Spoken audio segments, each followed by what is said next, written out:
வணக்கம். PKN செய்திகளை வழங்குவதற்காக நான் வித்யா எத்திராஜன். அதிமுக அரசின் சாதனைகளை திட்டமிட்டு திமுக மறைக்கிறது என முன்னாள் MLA கே. குப்பன் குற்றச்சாட்டை முன்வைத்துள்ளார்.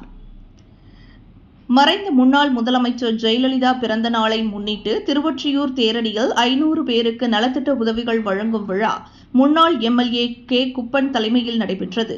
மேடையில் அலங்கரிக்கப்பட்ட ஜெயலலிதா திருவுருவ படத்திற்கு கே. குப்பன், மாமன்ற கவுன்சிலர் டாக்டர் கே. கார்த்திக் உட்பட அதிமுகவினர் மலர் மாலை அணிவித்து மரியாதை செலுத்தினர்.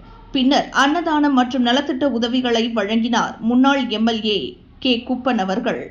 மேலும் கடையோரம் இருக்கும் பெண்களுக்கு நிழல் குடை, கிரிக்கெட் விளையாடும் பிள்ளைகளுக்கு கிரிக்கெட் பேட் உள்ளிட்ட உபகரணங்களையும் வழங்கினார்.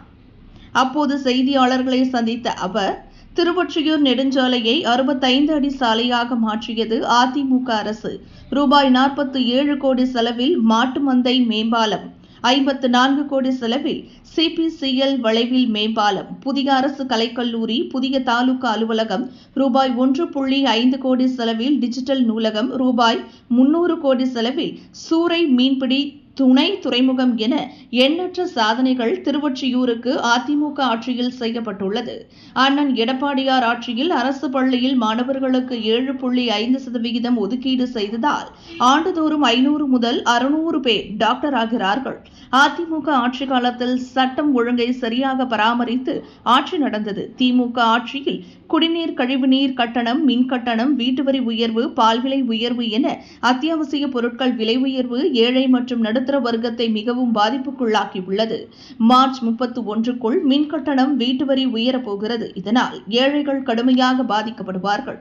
இதுபோன்ற மக்கள் படும் துன்பங்களை களைய மீண்டும் அண்ணன் எடப்பாடியார் தலைமையில் நல்லாட்சி அமைய அனைவரும் அதிமுகவை ஆதரியுங்கள். இவ்வாறு அவர் பேசினார்.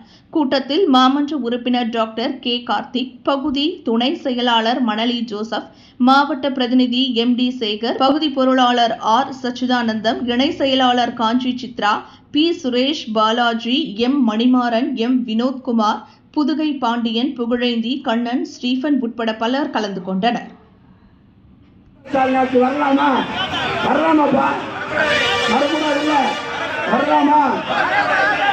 நாடு தாங்குமா? தாங்காது. வீட்டுக்கு அனுப்பணுமா இல்லையா? வீட்டுக்கு அனுப்பக்கூடிய ஆட்சியை, இந்த ஆட்சியை வீட்டுக்கு அனுப்பணுமா இல்லையா? அனுப்பணும். ஒண்ணுமே பாருங்க, இவ்வளவு 9 ஒரு